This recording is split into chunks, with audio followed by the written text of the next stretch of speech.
Aries, Sun, Rising, and Venus signs. Kamusta kayo? Sana po'y nasa mabuti kayong kalagayan. Welcome back po to Star Tarot. Kung bago kayo dito, welcome din kayo. Thank you for your support. I truly appreciate it. God bless you all. Aries, pauna mensahe ninyo for today. We have the Sea Turtle. Ayan, protection. Sabi dito, you are a master of finding life's flow. Be in harmony with the rhythm and your path will unfold. Persevere and you will succeed. You have everything you need to be protected and happy. Ayan, napakaganda. So, kayong mag-alala. No? Huwag kayong mag-alala because you are divinely protected. No? Wala kayong dapat na ikatakot. Wala kayong dapat na ikakaba. No? Mag-continue lang kayo to persevere. Mag-continue lang kayo na mag-work hard para kayo ay magtagumpay at wag ninyong isipan yung takot. No? Kasi pinaprotektahan kayo ng universe, ng inyong spirit team. Okay? You are divinely protected. Kaya wag kayong mag-alala at wag ninyong i-entertain yung takot. No? What else? We have Peacock, vibrancy. Yan. You were born to shine and inspire. Yan. So, yun ang purpose ninyo sa buhay. No? Practice humility to avoid jealousy. Be grateful for life and more good things will come. Napakagandang reminder ito para sa inyo na magpasalamat kayo, no, sa buhay, sa lahat, no, ng bayayang binibigay sa inyo ng divine universe. And the more that you are becoming grateful for whatever that you have in your life, kung ano nare-receive mo from the divine, more good things will come. Mas marami pang magagandang bagay ang ibibigay sa iyo. Mas marami pang abundance and prosperity ang ipapadala sa inyo. No?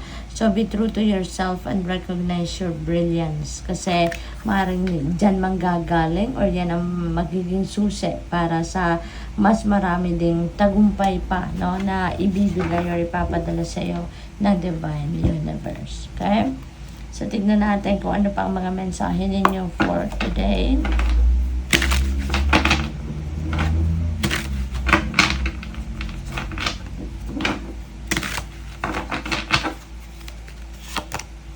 We have 5 of Wands. Ayan. So, siguro may competition dito, no, na nagaganap between you and a group of people, no, between you and another person. Pwedeng related ito sa trabaho, no? Pwedeng sa trabaho ito, pwedeng sa community ninyo, baka merong inggitan, no?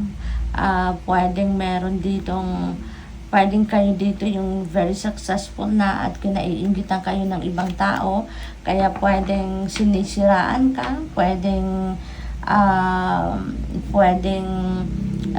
tinatry kang gawa ng hindi magandang kwento, no? Towards sa ibang tao. Pwede rin naman na sa trabaho ito, baka rivalry ito pagdating sa posisyon sa trabaho. Pwedeng meron kayong baka merong hindi pagkakaintindihan, no? Ang iba sa inyo rito with colleagues, pwedeng ganon. Pwede rin na meron nag-aagawan dito sa posisyon. Pwedeng sa promotion, no? Yung ganon. What else? We have 6 of Wands. Ayan, magtatagumpay kayo. Aries, tulad ng promise dito ng energy na to. You will definitely succeed sa buhay. Kaya nga, marami siguro ang naiinggit sa'yo, diba? At ito, magbubunga na ang inyong pinaghihirapan, ang inyong pinagsisikapan at pinagtatrabahuan. It is going to, it's going to come to fruition. Kaya siguro marami ang naiinggit sa inyo.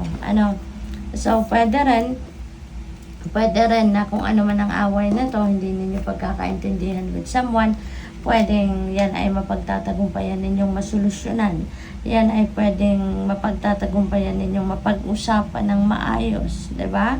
Pwedeng ganon. Or, yun nga, baka sa trabaho ito, magsasucceed kayo sa kung ano man ang inyong pinagtatrabahuan. What else? We have 3 of Pentacles. And this is the beginning of your success. So, hindi lang siguro isa dito yung yung pagtatagumpayan ninyo, hindi lang isang bagay or isang project or isang area of life ang patatagumpayan ninyo rito. Meron din kayong pinagtatrabahuan sa ngayon, no? Meron kayong pinagsisikapan din sa ngayon na maaaring papunta na din kayo sa ladder of success. Pwedeng ganun ang ganap dito, no? For some of you. Kasi even if you are working solo, diba? Kahit mag-isa lang kayo dito, wala kayong katulong, wala kayong kasangga, kumbaga, but still, no, magtatagumpay pa rin kayo. Kaya siguro, maraming naiinggit sa'yo. Kasi diba nakikita nilang kahit wala kang katulong, kahit wala kang kapartner, no, sa trabaho, pero nagtatagumpay ka, nakakarating ka doon sa goal mo, no? Kaya siguro, talagang you are subject for jealousy. We have 10 of Cups. Wow, napakaganda, no? 10 of Cups is happy family. This is domestic bliss. So, probably, masaya ang pamilya din ninyo, no? Hindi lang dahil sa tagumpay ninyo, kundi pwedeng kung ano man yung gusto ng pamilya ninyo, ano yung wants nila, ano yung needs nila, ay maaaring napoprovide mo na din sa kanila. Kaya, nagiging masayang-masaya din sila or magiging masayang-masaya sila at this point. So, this is good. At kung meron din kayong mga pag-aaway dito, no, within the family unit, yan ay magkakaayos din. Pwede, no, na yung 5 of Wands na to, within family unit, pwedeng ganun ang sitwasyon. Pero ngayon, with the 10 of Cups, magkakabati-bati na kayo. And you're going to start a new phase in your relationship wherein magkakaroon na din kayo muli ng harmony.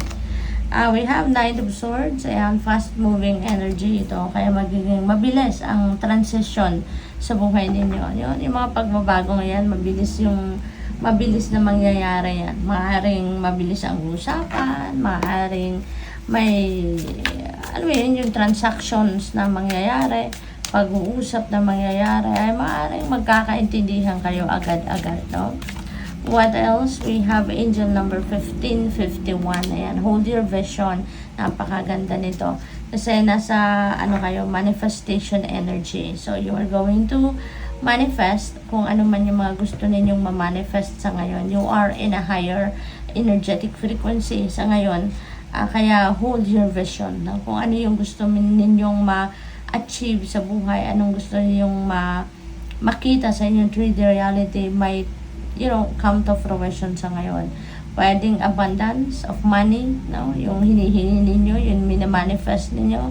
Pwede yung mga pangarap ninyo, yung mga vision ninyo, prosperity, and kung ano-ano pang magagandang bagay, focus on that, no? Hold your vision dahil yan ay ibibigay na sa'yo.